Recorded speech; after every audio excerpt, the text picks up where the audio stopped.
میں نے اپنے چھوٹے بیٹے کو حافظ قرآن بنانے کا ارادہ کیا ہوا ہے، مگر ٹیلی ویژن پر سوالات کے ایک پروگرام میں ایک عالم دین نے بتایا کہ قرآن کو حفظ کرنا ایک نفل عبادت ہے جبکہ اس کو سمجھنا زیادہ افضل ہے۔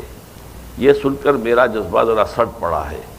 آپ کا اس بارے میں کیا خیال ہے کہ یہ آپ کا ٹھیک ہے؟ کیا حفظ قرآن کی اتنی اہمیت نہیں ہے؟ جو بات انہوں نے کہی ہے وہ صحیح کہی ہے کہ اصل شے تو ہے قرآن مجید کا سمجھنا۔ حفظ قرآن جو ہے ایک اضافی ایک نفل شے ہے، فرض تو ظاہر باتیں نہیں ہے، قطعاً نہیں ہے، فرض تو کوئی بھی شخص نہیں کہتا کہ فرض ہے یہ، لیکن جو اس کے درجے مقرر کر دیے گئے ہیں اس میں بڑی مغالطے والی بات ہے۔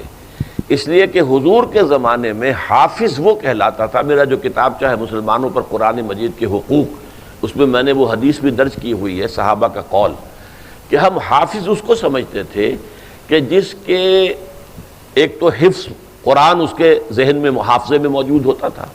قرآن کا علم اس کے دماغ میں محفوظ ہوتا تھا، قرآن کا عمل اس کے پورے وجود میں محفوظ ہوتا تھا، وہ حافظ کہلاتا تھا۔ اب یہ صرف الفاظ یاد ہیں، نہ اس کا مفہوم پتہ ہے، وہ تو جیسے ٹیپ چل رہی ہے، اس ٹیپ کو کیا پتہ کہ میرے اوپر کیا لکھا ہوا ہے، وہ لکھا ہوا ہے دوسرے سن رہے ہیں سن لیں، تو یہ تو حفظ نہیں ہے، یہ تو ہمارے ہاں بس ایک رواج پڑ گیا ہے۔ اور بہرحال ایک زمانے میں اس کی اہمیت بھی تھی کہ قرآن مجید کی حفاظت کا ذریعہ اللہ نے اس کو بنایا، اس لیے کہ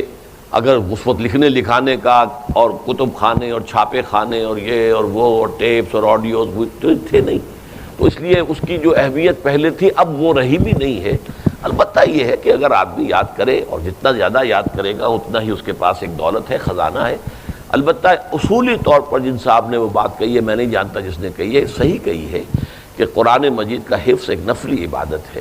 اس کا سمجھنا یہ ہمارے لیے فرض ہے، اصل شے فرض سمجھنا ہے۔